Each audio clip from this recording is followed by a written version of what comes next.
Magandang araw mga kamoto. Ito yung araw na pinaka-exciting sa lahat. Kasi nung nakaraang biyahe ko po, paglabas pa lang natin sa kalsada ay nakikita na natin ang sobrang traffic.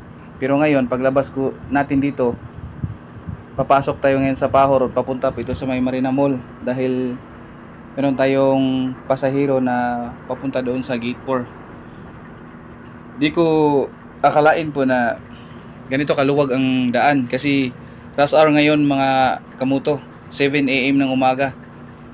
Dapat kasi pag ganitong oras, grabe yung traffic dito, pero himala dahil napakaluwag ng daan.